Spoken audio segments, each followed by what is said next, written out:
Also, on our website is our capital budget proposal, and you can also get there from our main home page. You go under media, and then you go under reports, and you'll be able to get the proposal from there. This concludes SEPTA's presentation. I would like to thank the Planning Commission for inviting us to this event and sharing our capital program and the projects that we are advancing in Montgomery County. Thank you very much.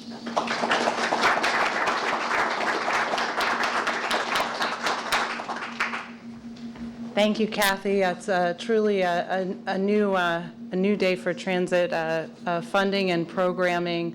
It looked a lot different a couple years ago before that Act 89 came into place. So we're looking forward to the federal funding coming through, and I'm sure the end of May, hopefully, will have good news for us. Matthew Edmonds is going to speak about the Montco 2040 plan and how the transit vision that is in that plan sort of coordinates with the capital program you just heard about. When I talk to people outside of my profession, which granted isn't a whole lot because, you know, I work 40 hours a week like everybody, and I hang out in planning circles a lot. But when I talk to people outside of the world of planning and government, they often ask me, what is a city planner? They say, you know, what do you do for a living? And I say, I'm a city planner, and they usually have a look of surprise mixed with confusion. And so when they ask me that, I always sort of stumble over my words on how to describe what city planning is.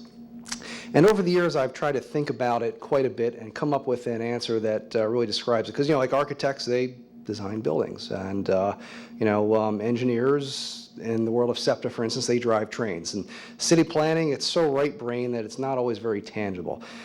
So I came to the conclusion that city planning is it's a way to thwart threats. What your goal is to keep places strong. If they're strong, you want to keep them strong. If they're weak, you want to make them strong. You want to thwart threats before they happen, before they come down the line. But in city planning, you do it with places and with neighborhoods. And, you know, Montgomery County is one of those places where we have a lot of strengths. And so one of the joys of my job is that I get to work with another talented team of planners to help keep Montgomery County as a great place to live and a great place to work. What I want to do is talk about our comprehensive plan, our new comprehensive plan. As Valerie mentioned, it is nationally recognized, nationally awarded, and we are very proud of that. And you're going to see why in just a moment. What I reached down to pick up, this is our old comp plan. And no disrespect to our old comp plan, but it's a little thick. Until we realize that there are 10 volumes of this in our older 2005 comp plan. It was very good for its time, and our staff worked very hard on it, but it was a little bit unwieldy to read. If you know how planning works in PA, you know that for generations, comprehensive plans had a bunch of topics, and they were all in silos. So this is the open space plan right here. I had one in my office for a decade. That was the transportation one. It was just as thick. And then we had 8 others, one for housing, one for community facilities, all down the line, land use and demographics, and you had 10 of those. What we've done is we have taken that whole approach and blown it up. Instead, we have 2 volumes, and all right, I'll admit, this is the thinner of the 2. But there's only 2 volumes. The other one that's missing is the background, the demographics, the data, the stuff that sets this up, and this is the recommendations. And you know, the beautiful thing about this, though, is it doesn't take those 10 silos and have 10 chapters and get into each one and then try to find a way to tie them together. Our comprehensive plan takes a big vision, and they cast it about, and instead we have 3 main goals. Connected communities, sustainable places, and a vibrant economy, because this is where we want to be in 2040. Literally, we want to have sustainable places, we want to have communities that are connected via various transportation networks, and we want to have a vibrant economy where, again, people want to live, they want to work, they want to visit, they want to travel in. That's our overall vision for Montgomery County. And so all those 10 different silos about transportation and open space and community facilities, they all fall within this larger goal of those 3 things. And I'm going to see, I guess I have a laser pointer on here somewhere. You know what, I won't even try, because I'm sure I'm going to hit the wrong button and it's going to blow up or something. But If you look on each of these, you have blue is connected communities, yellow is sustainable places, and red is vibrant economy. And you will see transportation in each one of those. The second bullet under connected communities, improve transportation choices. Under sustainable places, the first one, a modernized infrastructure network, which transportation is a part of. And vibrant economy, the first one there is improved transportation access. So in this way, we take transportation in all of its various modes and forms, and we link it to our overall goal for 25 years from now. This is the future land use map, which is a central part of any comprehensive plan, no matter how many volumes or how it looks. And here's the cheat sheet. The yellow is the developed and the future growth area, and the purple and the pink and the brown tend to be your existing developed or your future developed industrial parks, business centers. The browns are the downtowns in particular. And if you can see them in the audience here, the red circles show where all of our rail stations are. And you can see that almost all of the circles are in some sort of purple or some sort of brown. And that is an asset to Montgomery County because it means our transit, at least from a rail perspective, is linked up with our established communities, our denser communities, and in most cases, our vibrant communities. What you don't see on here, though, are the bus lines. You'll see them in a second, but you don't see the bus lines, but I'll tell you what, I'll give you a little hint. The bus lines are also in a lot of the yellow areas. And, even the yellow areas they may be more suburban, but it's where a lot of people live and a lot of people work. Montgomery County has about 815,000 people in it. It's the third largest county in Pennsylvania, and it's actually bigger than 4 states, if you can believe that. Wrap your head around that. Our county is bigger than 4 states in the union. So we have a lot of people, and they're all concentrated in these yellow areas. So this is not as nice, I think, as SEPTA's map, the one that Kathy showed you. But this is we'll call it our in-house transit map. This is what we keep and we use, and we're trying to find ways to distribute this. It's always difficult. The old idea of brochures doesn't really work because SEPTA makes adjustments to their system every year. So you spend a lot of public money, you print up a brochure, you hand it out, and then the next year it's even slightly outdated, and then someone comes back to you and says, "You gave me a bad map." So we use this in other ways other than brochures, but the colored lines, they're all the bus routes. The rail lines, you can identify them a little bit more by the stations, I think, if you're out in the audience, or the little colored words that appear all around the county. But our transit system is a strength. We have about 1/3 of the bus routes in the entire region. There's roughly 120 bus routes. We have about 40 of them that either run into our county or along our county borders, like City Avenue or Cheltenham Avenue, and in most cases they come up into our boundaries somewhere.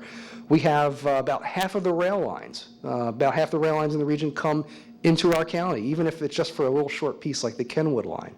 We have 7, and the region has about 13, depending on how you count it. And we also have PART. PART is our Pottstown transit system. Most people don't realize that we have more than one transit provider in Montgomery County, or in the region, I should say, and one of them's here in Montco in the Pottstown area. Think about this as well, because I know that a lot of people like to take our rail system.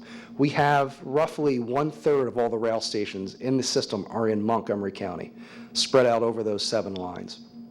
Every day, about 22,000 people board a bus in Montgomery County, which is more than the number of people that board trains in Montgomery County. That's about 20,000. They're pretty close to each other, but every day you're looking at about 42,000 people getting on transit. That may not seem like a lot, but it really is a lot, especially when you get around the state and you see what other regions have for transit systems, or even sometimes some of our neighboring counties. So our transit system is definitely a strength for Montgomery County. And so when we cast about our transit vision, we said, what are the physical things that we want to go for? Because let's be honest, the fun part of doing planning is putting ideas into motion, getting things done, getting things built. And so we came up with these 3 things: increased frequency, improvements to our stations. Now, this means in most cases parking, but it can also actually mean improvements to the physical things as well: buildings, platforms, amenities. So that kind of fits in there as well. And then, of course, rail service extensions. And all of these things help give people in our county choice. And you saw that in that earlier slide where we had the 3 concentric circles, the Venn diagram. Giving people choice is huge for our future and for the future of our communities. Because we're Americans. Americans love choice. We all love choice. Let's be honest with ourselves. If we are given choices, sometimes we have too many choices. I know I get frustrated when I go shopping for things and there's just too many choices. But, in terms of being able to live and to get around and to do things, choices are what makes us American in a lot of ways. And so if we can provide choices to people, we can remain competitive in our future. And that's what we feel these things do. Increased frequency gives people who live around stations or who want to use the transit system more opportunities to get to and from. One of the reasons why the Jenkintown station is so popular in our region is because there's 3 train lines that run through there, 4 depending on how you count it. But they have trains coming through that station all times during the days. And people will actually travel to Jenkintown, we found, because they want to be able to get on a train and get out whenever they want. They don't have to wait another half hour or an hour for the next train. And so along those lines, we want to try to take some of the lines in which we've seen the largest growth and work with SEPTA, because let's be honest, SEPTA is a major player, and they're the ones providing the service, and they are our partner, so we need to work with them.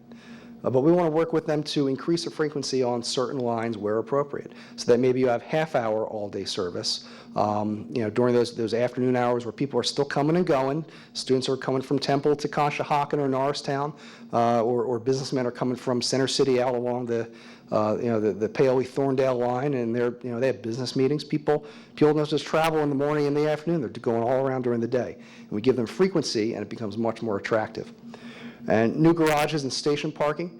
One of the things that we want to do is, at some point, Jody and I were talking about this morning, is get a count of how many people live within a certain radius of each train station. Because we have 800,000 people. We know they don't all live near train stations. It would just be fun to sort of know and to understand.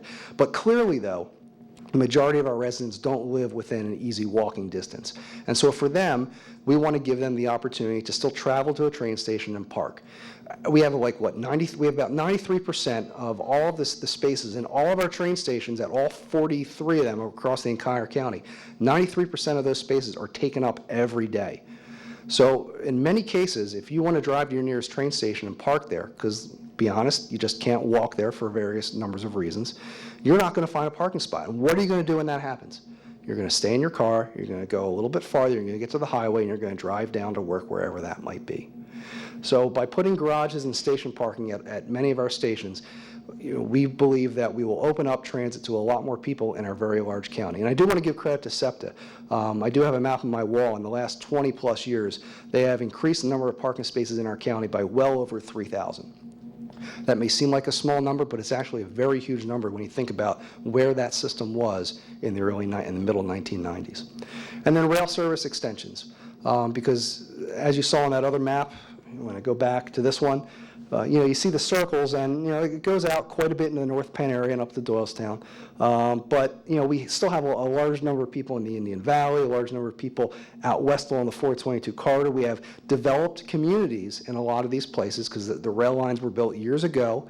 Boroughs and towns sprung up around them, and those places have told us, hey, we feel that the train and transit is viable to our future and to keeping us competitive or making us competitive if we've slipped a little bit economically, and we would like to see those things. Now, it's very difficult to get a new train extended, and the folks from SEPTA and myself can explain all the different obstacles and challenges that we have, but this is a vision plan. This is 2040, and so we want to lay out a vision for us as a county and for our partners to help work towards. And so you'll see in a moment on our big map, you'll see that rail service extensions still play a role. Even though they can be costly, even though there's a heavy lift for citizens to undertake, we still think it's important to be in our vision. And so this is what our vision map looks like. You take those 3 nice circles and pictures that we just had up there, and you put them into the map, and what do you see? Now, this map is over there on the wall as well. If you can't see it from here when we're done, just take some time, take a look at the map. We have a table over there too, and it explains them. I'm not going to go through everything on this map. We're going to call out some very important projects. Some of these Kathy already talked about, like the parking garages. So in our transit vision plan, as part of our 2040 comprehensive plan, we envision major parking garages at least 4 locations. Ardmore being one, Kathy talked about that. Conshohocken being another. Lansdale, which is one that is going to be under construction, we hope, this year. And then a 4th one at Noble. And Noble sort of takes the place of Jenkintown. I know that's been talked about in the past, but after consulting with SEPTA and thinking about ourselves, we realized that Noble is a better place to put that. And it also helps us to accomplish another goal, which is service frequency improvements. And so one of those, you see, those are the pink lines on the map there. Our vision is that the Warminster line has more frequent service than it does today. Currently, during the middle of the day, trains may run every hour and a half, every 2 hours, and we like to see that to be a little bit more frequent. By putting a garage at Noble and working with SEPTA on a few other improvements, we feel that we'll be able to extend the West Trenton line service frequency that is good through Jenkintown out and up into the West Trenton line. And so that's another place where we've seen some growth in the county, and SEPTA's seen some growth on that line too in recent years. So we like to see those two places get more frequency. And then the Norristown Manayunk line being the third one. The folks from SEPTA will tell you that no line has grown faster on the system than the Norristown Conshohocken piece. And I'll tell you that, I take that into meetings all the time. I go to DVRPC and to SEPTA for various things. That's what I do. It's right by my work, walk a couple blocks, hop on at Norristown Transportation Center, and you'd be surprised the number of people that flood in at all the points down the line. It's mind-boggling. And the biggest places, Conshohocken, I see dozens and dozens of people get on all times of the day at Conshohocken. And I also see it at Manayunk, East Falls, and Wissahickon. So we would like to see at least half-hourly off-peak service on the Norristown line. And so these are the things that help guide us in our discussions with SEPTA and in our efforts to try to work with them to make these improvements over the long term, over 25 years. The rail service extensions, you see you see three of them on here. One is the Norristown High Speed Line extension that SEPTA is currently doing a alternatives analysis and a draft environmental study for. We've put that into our plan because we see that as very important for the future of King of Prussia and to give the King of Prussia area something of an economic advantage over some neighboring, faster growing office markets that are here in the region King of Prussia is competing with. We see the extension of the Manayunk-Norristown line to Pottstown. Like I was saying before, we have Royersford, Phoenixville, Pottstown. We have all sorts of established boroughs along that line for whom rail service would be a good fit and who are actually asking for it. And so we see that as a very long-term goal that we would like to try to work towards. And then finally, you'll see an extension there up in the North Penn area where we have the old Bethlehem branch that starts at Lansdale and right now is a freight railroad. And that goes up ultimately to the Quakertown area. We have worked in the past with Bucks County to try to model that, see what the results will be if we could extend it to at least Souderton and Telford, hopefully maybe Percy, Sellersville, and then maybe someday Quakertown. But obviously that line goes off the map, so that's for Bucks County's comprehensive plan to take. So those are just some of the snapshots. You see some of the other station areas and those little SEPTA logos where we have some parking in there that we feel, again, it feeds into that